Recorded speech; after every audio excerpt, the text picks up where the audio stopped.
ఏ మాట కామాటేనోళ్ళ పగలంతా రోజు కమస్కం 2-3 సార్లన్నా కరెంటు పోయేది కదా. కానీ ఓట్ల నాడు మాత్రం చాలా జాగలల్లో కరెంటు పోలేదట కదా, నిజమేనా? అయినా కరెస్టు ఓట్ల నాడే కరెంటు పోతే ఎట్లుంటుందో ఎరుకున్నదేనాయే. సరే అదంతా ఇప్పుడెందుకు కానీ కొందరు పోలింగ్ నాడు ఓటేయనేయమనుకుంటే రోడ్ల మీదకి వచ్చినట. ఎందుకు ఒకసారి అరుచుకుందాం రారే. ఓట్ల నాడాగ చూడుర్రి, జనం రోడ్ల మీద కచ్చిరు. ఓటర్ కారట్లు లెవ్వనో, ఓటర్ లిస్టుల పేరు లేదనో కాదు, మన ప్రభుత్వం పెడుతున్న తిప్పల లోకానికి ఎరక చేసేందుకు ఇగో గిట్ల రోడ్ల మీద కచ్చిరు.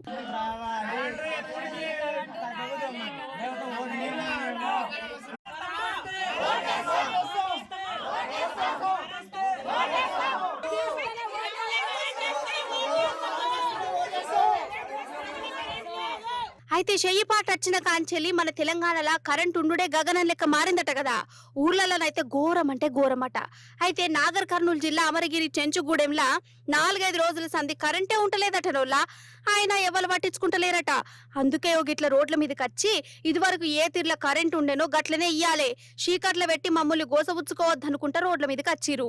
అట్లయితేనే ఓటెత్తాం, లేకుంటే లేదన్నారోళ్ళ.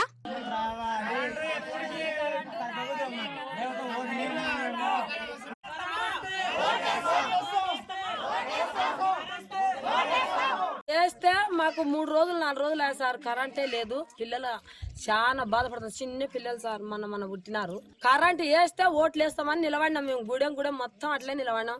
ఇప్పుడు మనం కరెంట్ లేదు, 3 రోజులే కరెంట్ లేనందుకు ఇప్పుడు ఓటు వేయాలంటే కరెంటు కావాలి మాకు. అటు వైరాల కూడా జనం ఓటు వేయకుండా ధర్నా చేసిరు.